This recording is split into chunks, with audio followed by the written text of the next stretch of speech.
வணக்கம். சற்று முன் கிடைக்கப்பெற்ற மிக மிக முக்கியமான செய்தி ஒன்று வெளியாகியுள்ளது.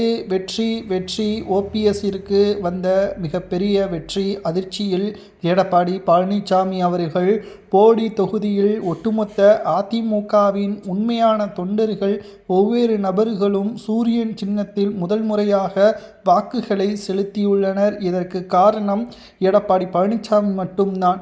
அதிமுகவின் தலைமை சரியில்லை. மக்கள் ஒட்டுமொத்தமாக அதிமுகவை எதிர்த்து கேள்வி கேட்கக்கூடிய நிலைமைக்கு வந்துவிட்டார்கள்.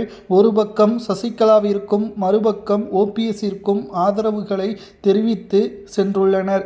இதனால் தேனி மாவட்டம் போடி தொகுதியில் ஓபிஎஸ்ஸிற்கான ஆதரவு கடந்த தேர்தலை விட இந்த தேர்தலில் சூரியன் சின்னத்தில் திமுகவின் தொண்டர்களும் அதிமுகவின் தொண்டர்களும் வாக்குகளை செலுத்தியுள்ளனர். தனி பெரும்பான்மையுடன் திமுக ஆட்சியை அமைக்கும். அதைவிட போடி தொகுதியில் ஓபிஎஸ்ஸை எதிர்த்து போட்டியிட்ட அதிமுகவின் வேட்பாளர் முதல் முறையாக டெபாசிட்டை போடி தொகுதியில் இரட்டை இலை பெறும் என்ற தகவலும் கிடைக்கப்பெற்றுள்ளது.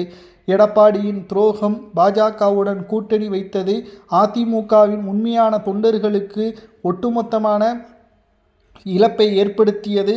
அதிமுகவின் நிர்வாகத்தை சரியாக கவனிக்காமல் பாஜகவின் அடிமையாக மாறியது, கட்சியிலிருந்து ஒவ்வொருவரையும் நீக்கியது என்ற கோபத்தை இந்த தேர்தலில் ஒட்டுமொத்தமாக அதிமுகவின் தொண்டர்களும் பொதுமக்களும் வெளிப்படுத்தியுள்ளனர். கடந்த தேர்தல்களை விட இந்த தேர்தலில் வாக்கு சதவீதம் அதிகரித்துள்ளது. இதுவரைக்கும் தமிழ்நாட்டில் 80% வரைக்கும் தான் ஓட்டுக்கள் பதிவாகியுள்ளது. ஆனால் முதல் முறையாக சுமார் 85% ஓட்டுக்கள் தமிழ்நாட்டில் பதிவு செய்யப்பட்டுள்ளது. 2026 சட்டசபை தேர்தல் இது வரலாற்று சாதனை என்றும் பார்க்க முடிகிறது. மக்கள் திமுகவை வரவேற்கிறார்கள். அதே சமயம் எடப்பாடி வேண்டாம் என்ற ஒரு நிலைமைக்கும் வந்துவிட்டார்கள். ஓபிஎஸ்ஸின் ஆதரவால் தற்பொழுது மக்கள் ஒட்டுமொத்தமாக சூரியனுக்கு வாக்குகளை செலுத்தியிருப்பதும், பல இடங்களில் இரட்டை இலைக்கு ஓட்டுக்களுக்கு பணம் கொடுப்பதற்கான ஒரு சூழலை எடப்பாடி வகுத்துள்ளார். வேட்பாளர்கள் வீட்டில் பணங்களை பறக்கும்படை அதிகாரிகள் கைப்பற்றியதும் குறிப்பிடத்தக்கது. அனைத்திற்கும் எடப்பாடி பழனிசாமி மட்டும்தான் காரணம். மக்கள் ஒட்டுமொத்தமாக எடப்பாடியை புறக்கணித்து திமுகவின் பக்கம் சென்றுவிட்டார்கள்.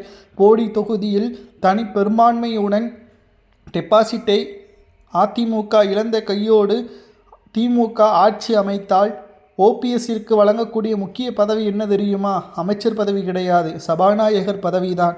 ஒருவேளை எடப்பாடி சேலத்தில் வெற்றியடைந்து சட்டசபைக்கு சென்றால் ஓபிஎஸ்ஸை சபாநாயகருக்கான மரியாதையை கொடுக்க வேண்டும் என்ற தகவலும் வெளியாகியுள்ளது.